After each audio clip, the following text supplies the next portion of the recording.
Hi there. My name is Renee Hobbs, and welcome to the webinar.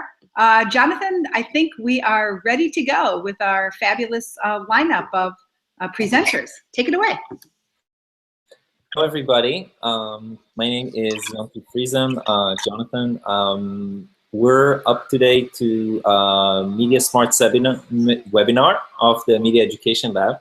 And today we're focusing on our new platform, Mind Over Media, that we want to talk with our friends and colleagues. So on our webinar today, we have Renee Hobbs, Carolyn Fortuna, Robert Loewy, Silke Grafe, Christian Seyferth-Zapf, Hongyan Liu, Elisabetta Friesem, Rachel Lecor, and I guess more people will join us as we're going along. So to start, we want to explain why are we using this platform before we show you different cases. So Renee, who initiated and built this platform, will explain how to use it and why to use it.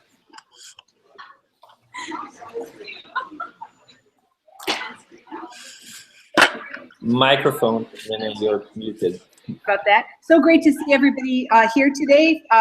Thanks so much for joining us. I see Reuben, I see Casey, welcome. I thought what I'd do is really just talk a little bit about what motivated me to create the website. And, oh, that's like an infinite loop. Hold on, I'm gonna stop that. Let's try that again. What I'd like to do is talk a little bit about how I created the website and really what it's trying to address. No, it has me in it. The calzones are good though. Do we have a lot? I don't like the dough on the outside as much, but the filling is like ridiculous. Okay, so maybe if you're not speaking, we should mute the microphone, right? That's a good idea. Oops. Okay, yeah, so Mind Over Media, it's a crowdsourced platform that allows anyone to upload examples of contemporary propaganda from a lot of different information sources. And the idea behind it is really to provide opportunities for people to consider how we interpret propaganda and how propaganda circulates with our help as a result of social media sharing. We're really interested in the idea that cross-national dialogue about propaganda may help decontextualize it. You know, a key idea behind media literacy is the idea that we make the familiar strange. And when you really look at propaganda in this context, and especially when we look at it across nationally, it may help us defamiliarize ourselves with it in order for us to understand how divergent interpretations are possible. I guess it's fair to say that my motive in creating Mind Over Media comes from my concerns about the increased polarization combined with apathy and alienation, that very dangerous combination of apathy and polarization that seems to be inflicting a lot of democratic societies right now here in North America, but also we're seeing in Europe, in Asia, and in Latin America. And we think that the dialogue about propaganda, recognizing that it may be beneficial, propaganda may be beneficial or harmful, and that it's always subject to our active or passive interpretation. We think that this website might be a tool in the teacher's toolkit. So that's really the rationale for why we created it.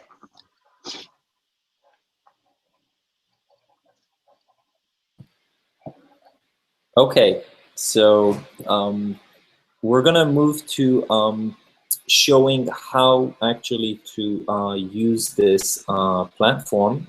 And what I'm gonna do is I'm gonna share my my screen and gonna do a very demo of like 2 minutes so that you can see how easily it is, and then we're gonna go through cases of the different speakers today to see how to use that. So I'm gonna move to share my screen, and you can see this is the website of Mind Over Media, and you can log in, but you can also here upload, and when you upload, you need to upload an image or a video with a URL. So if I'm looking for a picture, for example, this one I was think before you post campaign, I was Googling to see, and I used the image search, and I came across this one, the first one, which is really problematic the way that I see it. And then I go to view image, and then I can just save the image to my desktop, to like Mind Over Media. I do save. And now I saved it. I should see who are the people who created it, and I can see that there is like 3 logos here. So there is the Department of Justice, the US Department of Justice, that has a campaign for preventing sexting. And they're also connected to this organization, the National Center of Missing and Exploited Children, that has their cyber tip line that you can go here and see. And they also worked with the ad console that, as you can see here from their mission, they're promoting and distributing campaigns to improve everyday life. So the group of those 3 organizations created this campaign about thinking before you post, because everybody can see that. So I saved the picture, and then I'm going back here. I'm using the browse. I'm going to the desktop, Mind Over Media. I have here this picture. I'm doing open. Then here, I'm going to write some kind of a background. I have 250 characters, and who created it, and what it is about. I decide one of the 4 techniques that were used. Why is it a propaganda? So I need to explain. So it's a government ad, for example. And then I provide my email and upload. And then after a certain time, it's approved. And you can see it actually here on the gallery. So for example, here you can see the one that I uploaded already, and you can see what I wrote about it, that it activates emotion. It's a part of a government campaign to advocate for positive behavior online. I'm explaining who are the people who created it, all the organizations, and then people can decide to rate it if it's beneficial or harmful. So I think it's more harmful personally, because I think it's using objectification to kind of spread a message of fear and shame, instead of really thinking about what does it mean to think before you post and showing it. So I think they're doing more harm than help. So I would put it like here, and I'm the only one who rated it, so it's 100%, but as people are rating it more, you're getting the percent, and you can leave a comment if you want to. So this is really the easiest way to look at it, and when you browse, you can see according to the different techniques that you're interested in, or according to the recent view that it was uploaded. So I'm gonna stop sharing here, and we're gonna go back. And now we're gonna hear from Carolyn Fortuna about her case study and example of how to use this platform of Mind Over Media. Carolyn. Okay. How do I go so you can see me? Can you see me? Yes. Okay, very good. So hello everybody, welcome. I'm Carolyn Fortuna. I have a 20-year history as a ELA, secondary English teacher, primarily, spending most of my time at the high school level. My students call me Dr. Carolyn, which is part of a social justice praxis that I have. I used the Mind Over Media platform during a second semester senior year class study called The Art of Film. And I'm going to show you a little bit. Can you see that? No. Okay, I'm going to try again. Can you see that? So on the left, the green screen and the white arrow to share your screen. And then you need to agree to share your screen. And when you click it, you decide to share your entire screen or your application window. Now we can see. Very good. Thanks for your help. First time doing this. I appreciate it. So of a class website that I created, I studied the Mind Over Media website and did some inductive lessons to get them to the place where they could participate. So I talked about what classic films might look like. And I started with asking them to think about some key questions, including questions for critical literacy. And I created immediately this spectrum to help them think about everything we would view during this unit. Would it be beneficial or harmful to the audience? And in doing so, right from the beginning, I wanted them to be able to step away to gain that critical distance that's so important. I created a very quick slideshow in which I helped them to understand a little bit about propaganda. And I took a lot of the information from the Media Ed Lab, from the Mind Over Media site, and wanted to help them understand a little bit more about the definitions of what propaganda was. Most students I found did not know what propaganda was, or if they did, they thought that it was historical, something that might have occurred during World War II, for example. I had the students then do a Google drawing in which they found examples on the web of propaganda. And I always compose along with my students, so I too created one that you can see here. They had to do a little critical writing as well. Then we went down to the Mind Over Media site, and we looked at a video called Real World Fights Ebola. And I tried to help them deconstruct it using the important context, message, authorship techniques, context, and how, again, the audience would receive it. Always referring back to this continuum.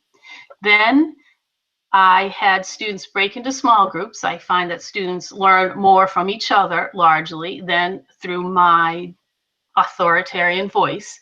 And so they had 4 different role play activities.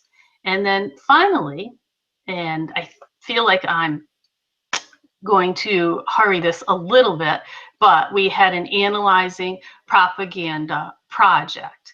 And in doing so, they had to break into groups, look through a number of videos that were on the Mind Over Media site, choose 3, and then I assigned them 2 teams and to a particular choice. So this ended up being the video breakout of the ones that they wanted to choose. You can see the ones at the top, and the group names, and my students always compose under a pseudonym.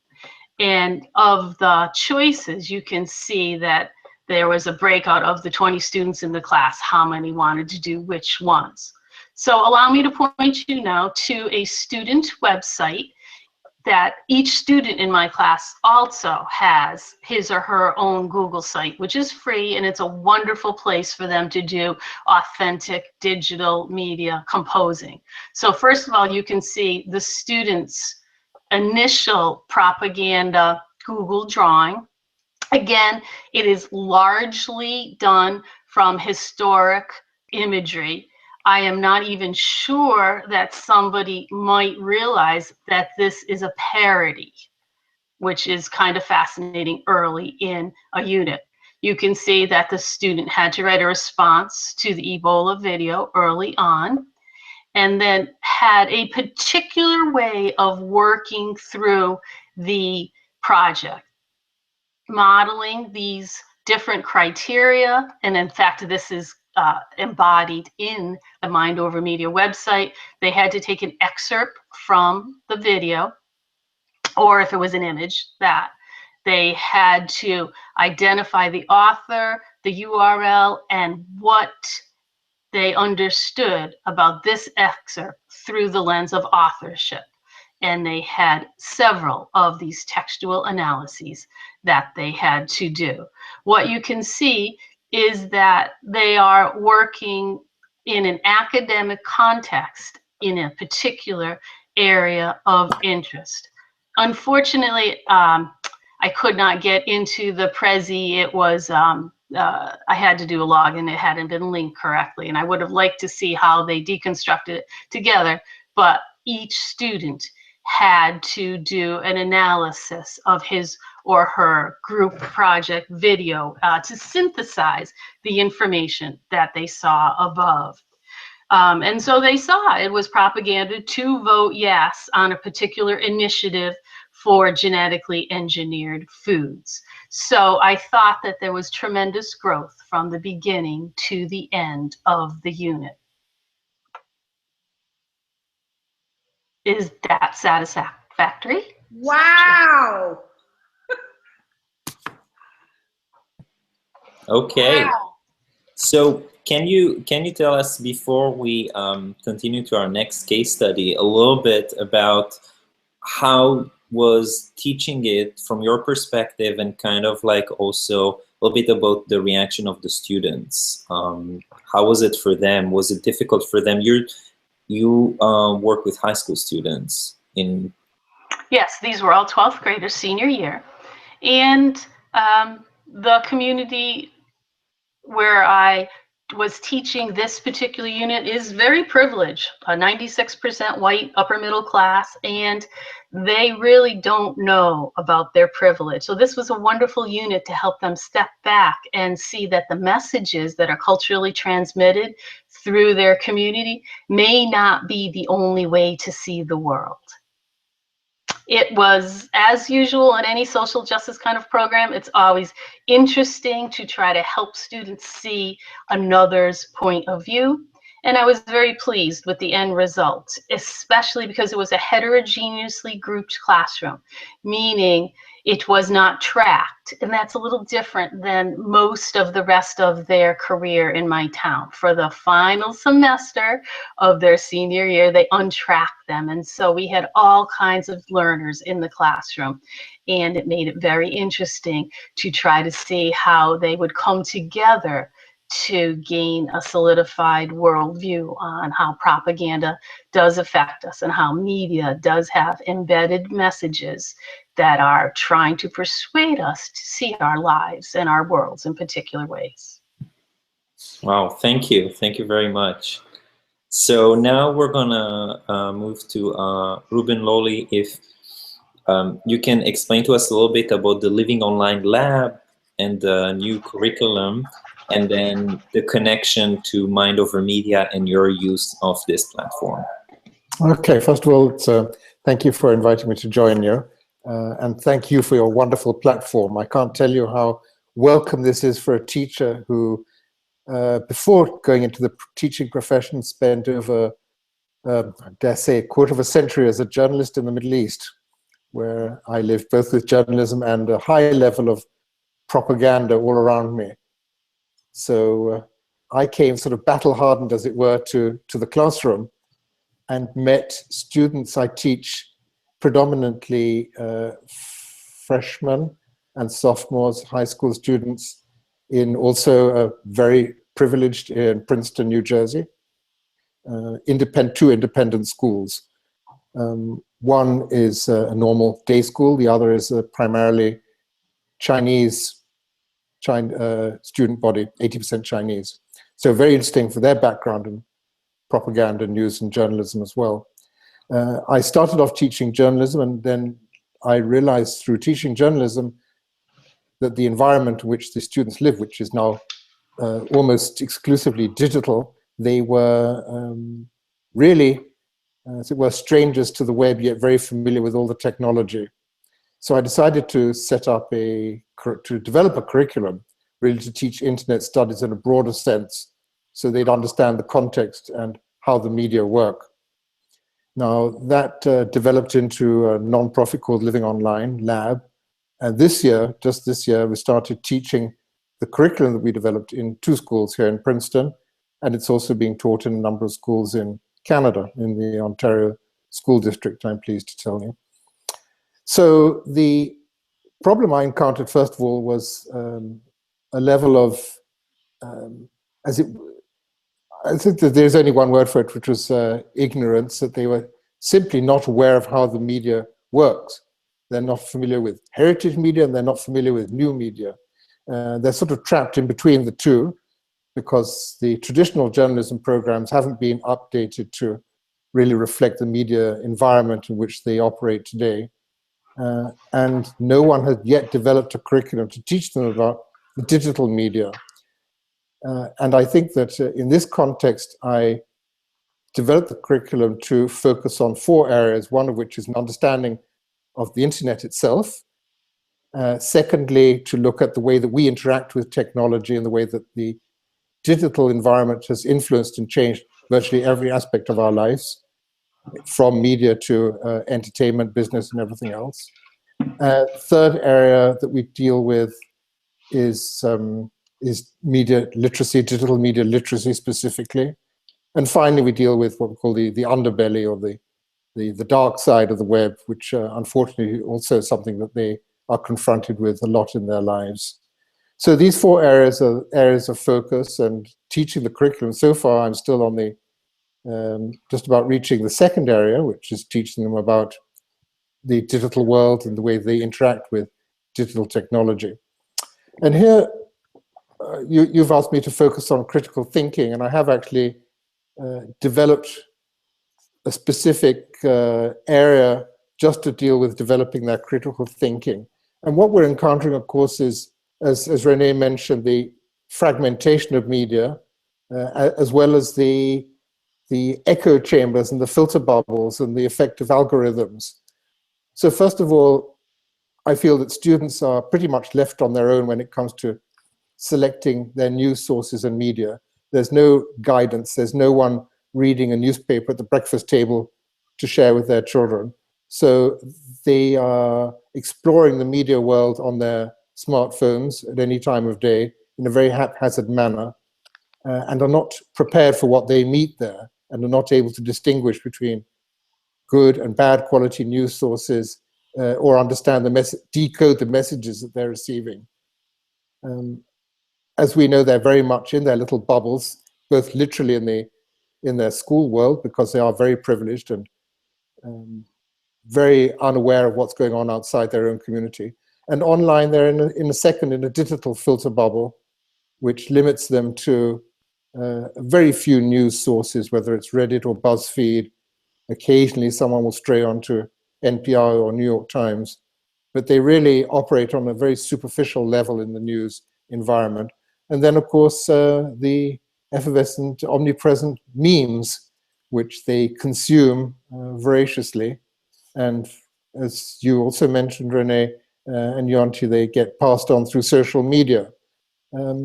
As a form of entertainment, there's really no attempt, as far as I can see, to understand and decipher the deeper political or social context of these memes. It's all a bit of a fun and games exercise, but not a serious news attempt to understand the political message.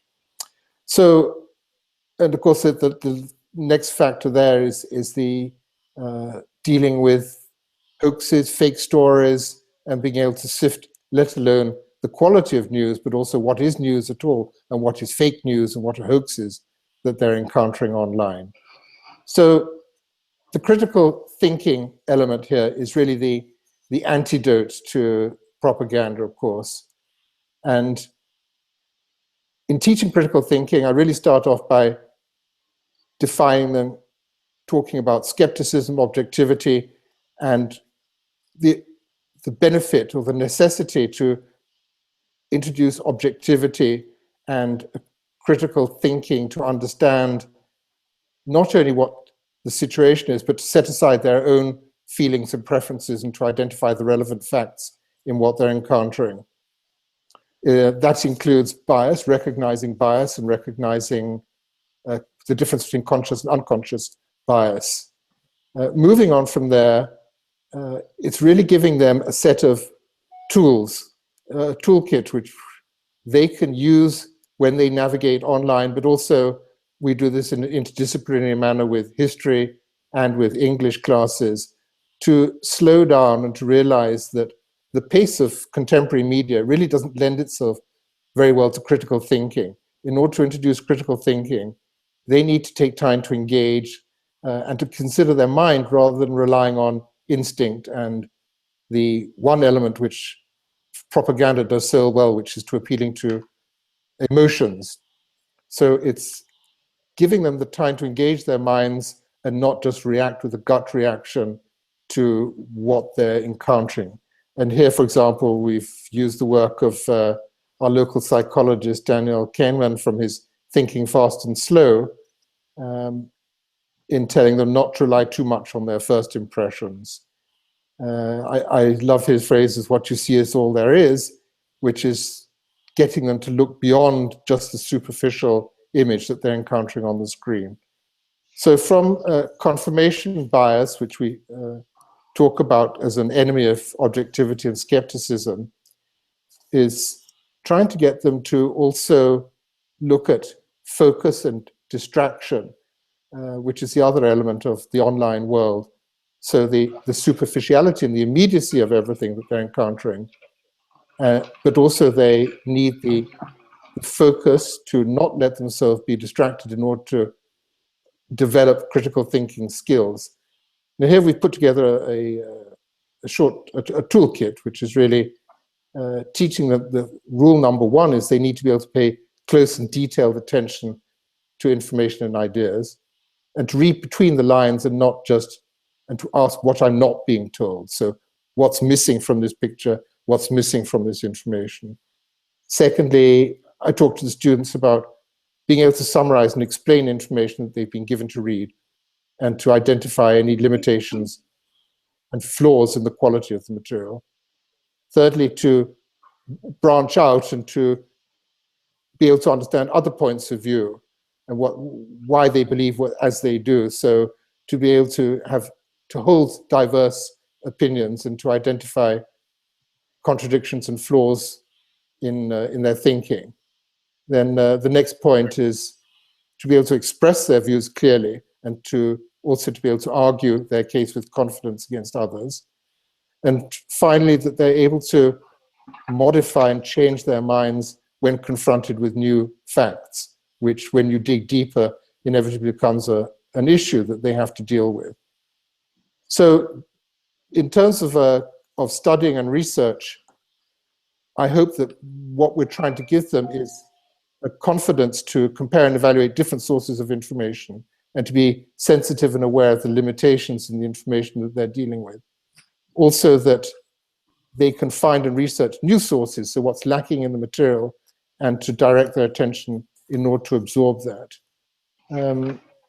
That they are confident in summarizing and explaining other people's work, including flaws and contradictions, and that they can justify their own conclusions. And finally, that they take into account the limitations of both other people's knowledge and also their own knowledge.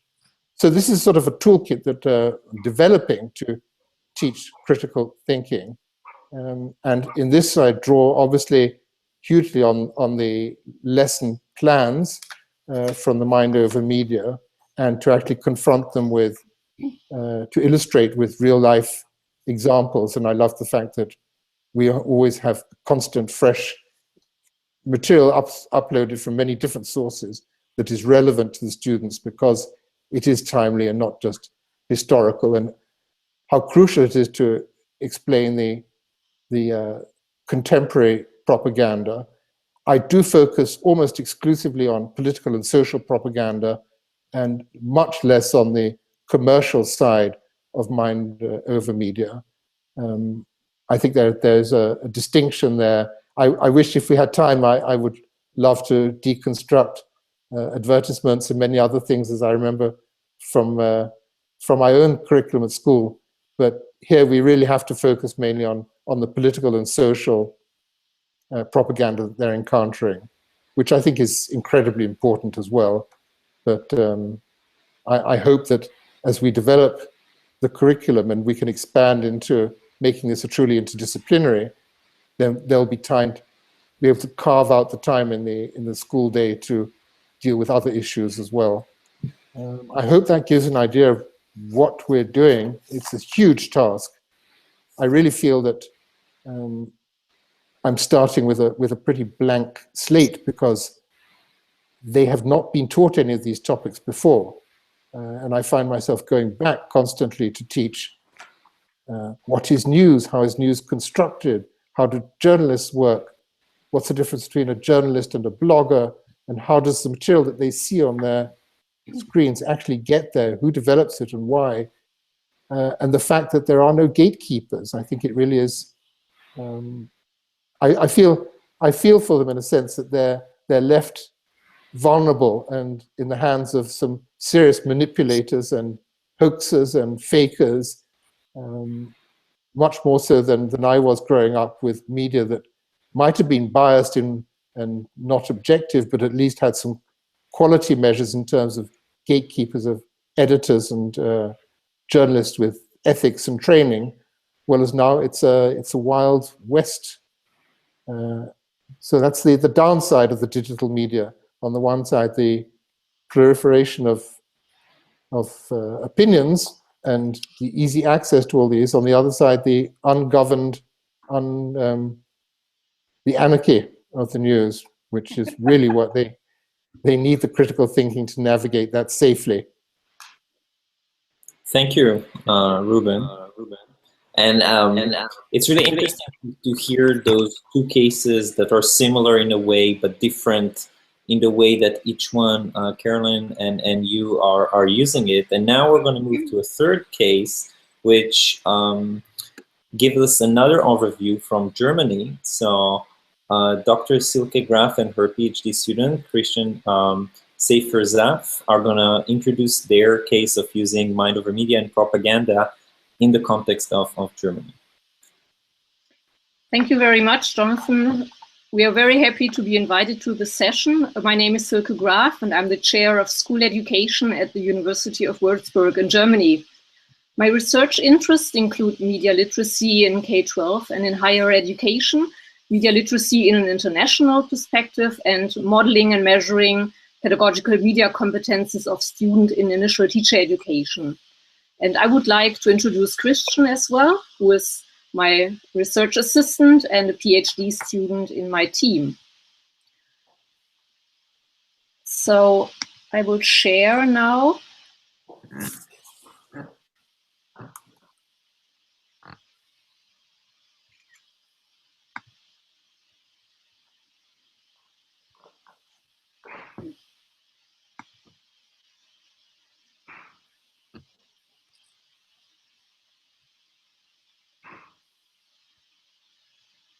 That looks good, Silke.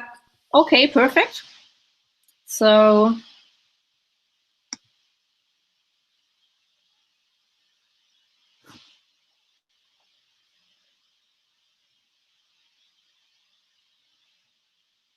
during the past summer term, we offered a course in the initial teacher education program at our university. And the title of the course was Contemporary Propaganda in Social Networks in the Context of Media Education and Media Literacy.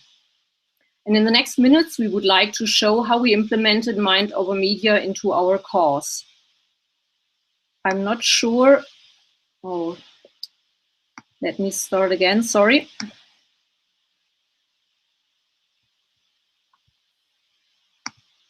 Okay, can you?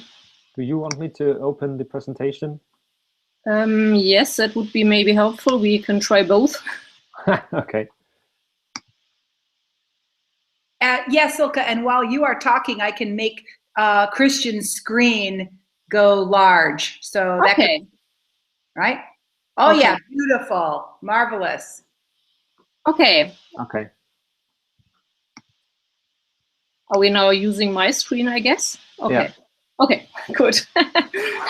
So the overall aim of the course was to foster media competencies of our students. And dealing with contemporary propaganda is a very useful topic to address different fields of media literacy. It encourages students to distinguish and use appropriate types of media for a variety of purposes. The students created and disseminated their own counter-propaganda example. They analyzed and evaluated various propaganda examples. The students became aware of and dealt with media influences of contemporary propaganda. And they identified and evaluated conditions of propaganda production and dissemination. So all 5 fields of media literacy were addressed in our course. The course was scheduled in the following way. At first, we examined the historical development, characteristics, and possible definitions of propaganda. We also included the APA techniques of propaganda. And in a second step, we explored connections between propaganda and media literacy. Then we had a look at different examples of contemporary, national, and international propaganda, where we used the Mind over Media platform excessively. The students documented the results of their analysis in their own e-portfolios. Furthermore, cross-cultural dialogue played an important role to emphasize that context is a crucial factor for deeper analysis and interpretation of propaganda examples. With regard to the importance of creating own media messages, we wanted to end our seminar with the creation of an own counter-propaganda piece. And now Christian will explain in further detail how the platform Mind over Media was used in combination with the mentioned instructional methods. Okay, thank you, Silke, for this nice introduction. So we used the Mind over Media platform in 3 different ways, basically. So in the first place, it served as a rich source for a huge number of examples of international contemporary propaganda. As far as I know, there's no comparable platform on the internet that provides such a range of examples in just one website, right? So secondly, we also created and used our own classroom in which pre-selected examples were collected. Thus, students were able to focus on a specific detail of a certain propaganda example. For instance, when they should analyze a specific technique which was used. And finally, we wanted our students to compare their own interpretations of propaganda pieces with ratings and comments on the Mind over Media platform of other users, so they could compare their interpretation with other international opinions. So in addition to Mind over Media, we also used an e-portfolio software which is called Mahara. Students were supposed to document their individual learning process by answering specific questions to selected propaganda material. But it was also their job to create their own learning environment with appealing and task-related national and international propaganda material. So what you can see here on this slide is, on the left side, you have a Hillary Clinton TV ad extracted from the Mind over Media platform. And on the right side, there's an AfD TV ad, which is a political right-wing populist party of Germany. And their task was to compare these 2 examples and with regard to content and the use techniques. Could you share again? I think Silke is managing the presentation, but don't you see the slide? Yeah. So you see the slide with the Mahara extract, Yeah, right? we see it right now. Okay, perfect. Okay, so, but additionally, we also had in June this year, we also took part in a video conference together with Renee, Hobbs, and other students and scholars from the US. We had a very lively and in-depth discussion about a propaganda piece from Germany. It was basically a satire clip from a German TV station portraying the Turkish President Erdogan. And throughout the discussion, it became clear that background and context are crucial factors for deeper analysis and interpretation of propaganda examples. So the more we explored the cultural context of this video, the deeper got our interpretation and understanding of it. So we experienced that cross-cultural dialogue in a webinar like this as a very helpful means to analyze and evaluate contemporary propaganda examples. So in the last step, we also had a counter-propaganda production, because the lively discussion of the video conference sparked the motivation among our students to do something against propaganda which was perceived harmful in their opinion. So they decided to produce their own propaganda video where they satirized famous international right-wing populists such as Le Pen, Trump, or Frauke Petry from the German AfD. I don't know if we have the slide, Silke, with the screenshot of the video. Slide 7, yeah. So these are my student or our students with some masks of Trump, Le Pen, and Frauke Petry. And yeah, we did the movie in front of a green screen. So in the back you can see our fake political party logo, which is an adaptation of the logo from the French party Front National. Right. So, and now it became Affront International. And yeah, so this was yeah, the idea was that all these politicians gathered together and found their own political party. So this was the satire effect of this video. Yeah, and the students were very engaged, and it showed that the in-depth analysis of propaganda can not only promote competencies like analyze and reflect, but also competencies such as act and create. So yeah. So an outlook to the future. This term, we will use the Mind Over Media platform in our graduate courses. We are currently offering 8 parallel courses on media literacy in K-12 in the initial teacher education program. So we will spread the concept of analyzing contemporary propaganda among more than 100 students and hope that they will disseminate the idea into their future schools. Furthermore, we plan another webinar for cross-cultural dialogue about propaganda examples with Renee Hobbs. And anybody who's interested in cross-cultural dialogue about propaganda is very welcome to contact us. And additionally, the Mind Over Media platform will be included in Christian's PhD thesis. He's currently developing a quasi-experimental evaluation study for 10th grade students in high school. And the goal of the study is to develop critical media literacy skills of students in the social studies and English as a foreign language classroom by analyzing and producing contemporary propaganda examples. So thank you very much for your attention, and we're looking forward to your questions and comments. Thank you. Thank you very much. That was a great example of how to use media production to summarize your analysis of the propaganda by using counter-propaganda. That's really great. So we have those 3 different examples of how to teach propaganda and how to use the platform of Mind Over Media that we showcased in the beginning of the webinar.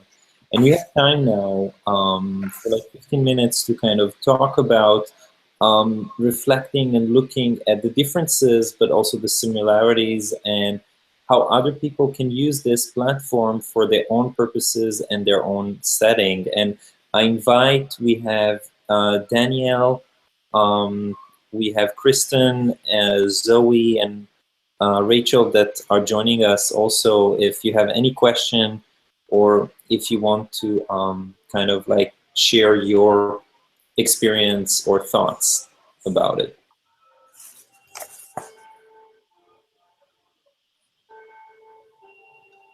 I have a comment and a question that is really targeted to anyone here on the call. I do think that propaganda analysis does force us to address issues like point of view, motive, bias, and context. Right? Those are, among many other topics, right? Those are topics that get really foregrounded when we do propaganda analysis. And I'm wondering about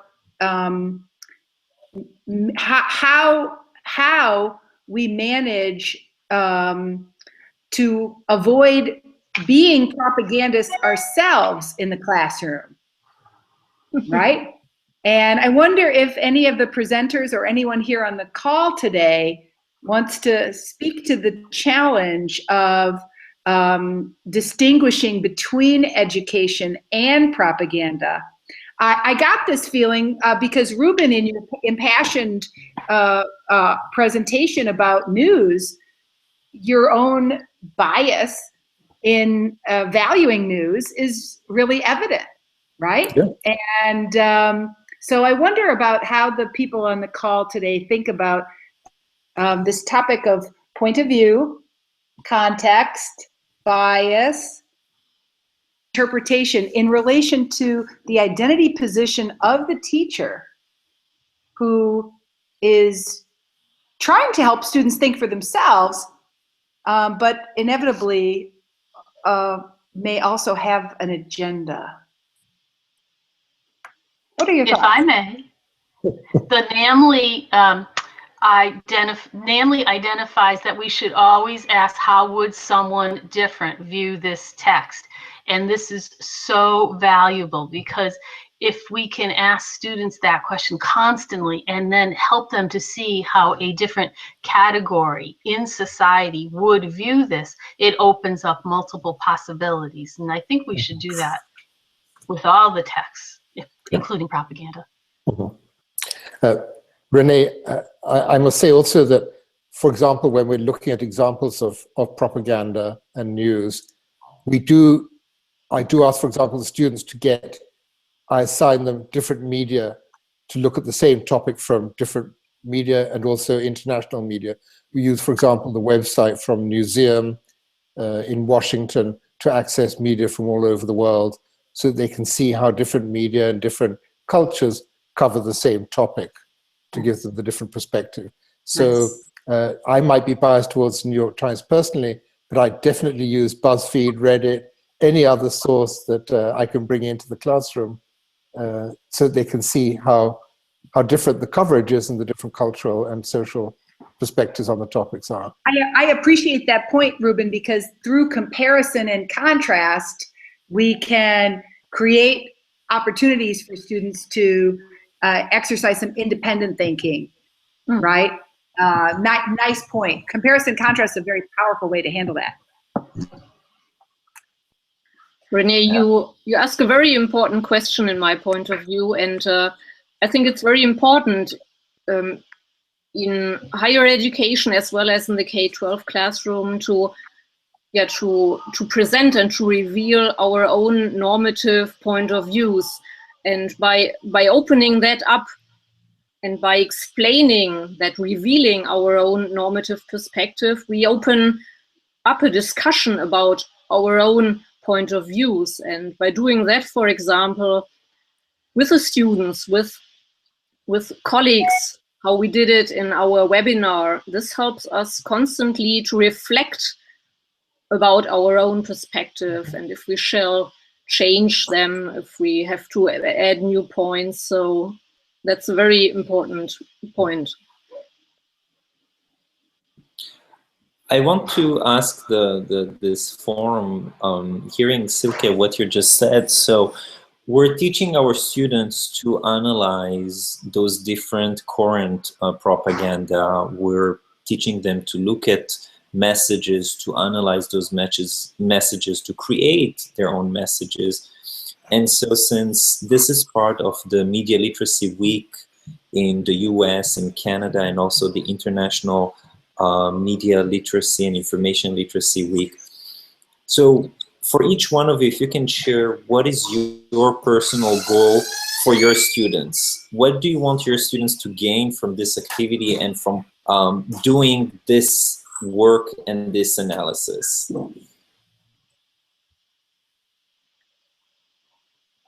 Well, I'll go first, since I was first originally. If any opportunity arises to help students gain critical thinking skills, then I feel as an educator, we must grasp onto it. And so if we can have students step away from, as Silke called it, their normative environment, and to see the world in a larger context, which is very difficult for young people because they haven't had those experiences to draw from and to compare, then I think the critical thinking aspect has to be primary to this kind of activity.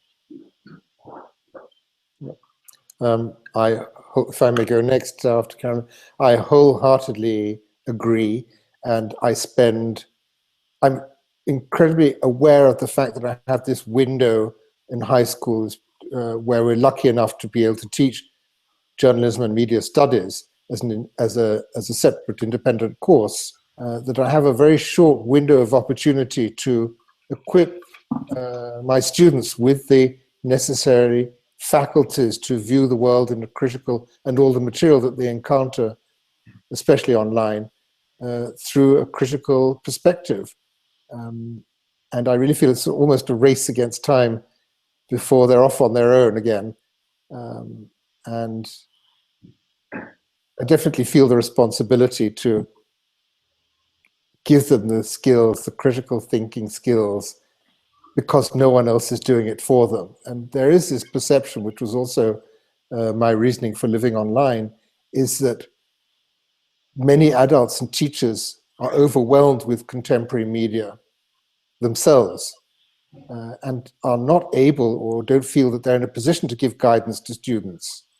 They see the students as being savvy online, which they are technically, but that is not to be confused with savvy decoders or critical thinkers, because they're not familiar with the media environment. And I think adding that perspective to their knowledge means that when they do go online, they have this awareness in the back of the awareness and the critical thinking tools that enable them to digest the messages and the propaganda that they are bombarded with. I think also, in a sense, it's disabusing them of the fact that everything they see online is created by people similar to them, that memes are innocent and fun things, whereas in fact we now know that they can be much more sinister and professionally created as propaganda tools. Reuben, I just want to add something to what you said. I think it's absolutely correct that the critical thinking skill is certainly the most important thing. But what you also mentioned is the awareness fact that many students aren't aware of the propaganda that surrounds them every day. And I think these two aspects should go together, because if you're not aware and if you can't recognize a media product or a media product as some piece of propaganda, then you won't even see it as a thing, as something to think about. You know, you just take it for granted that it's there, and I agree. I think another piece in that is to get the students to produce their own propaganda, their own memes, and everything else. Understand the process and how these things are created.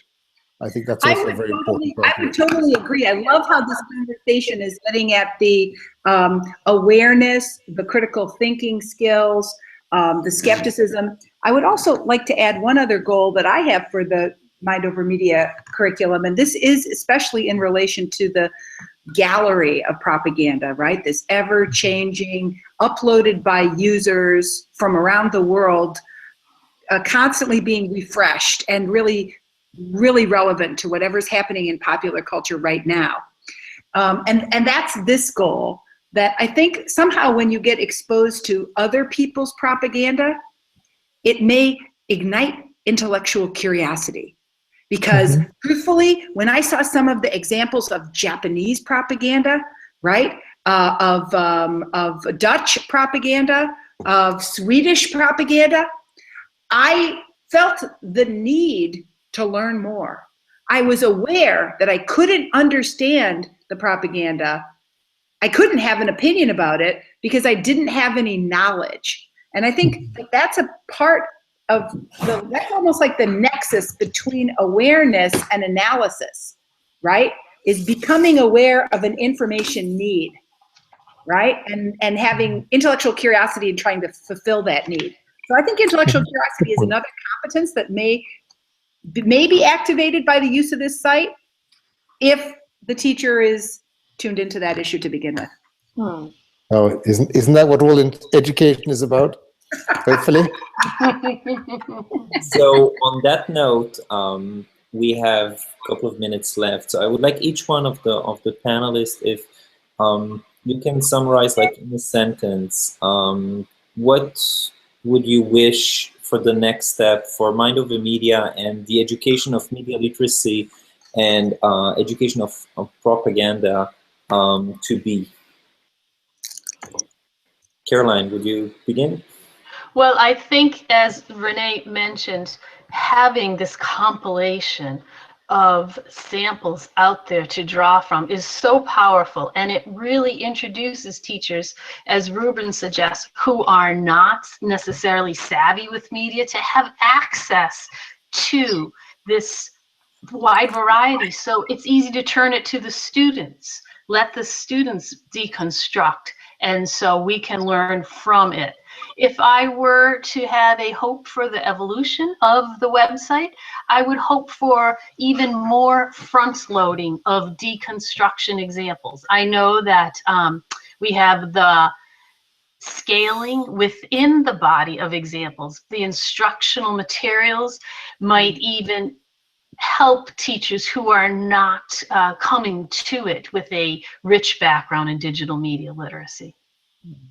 Great idea. Thank you. Reuben? Well, my hope and my something I think I'd love to continue to talk to you about is how we actually get this on the curriculum of schools. I think in the private schools where I'm fortunate enough to teach, I can carve out. I suggested an elective and it was adopted. But I know that in public schools, state schools, this is a completely different topic. Where does it belong? Does it belong in English? Does it belong in social studies? Who's going to sacrifice their time to teach these incredibly necessary topics? So I see so much attention on digital citizenship, on getting people to behave nicely online, but very little attention on what is the online world and what are the things that go into it.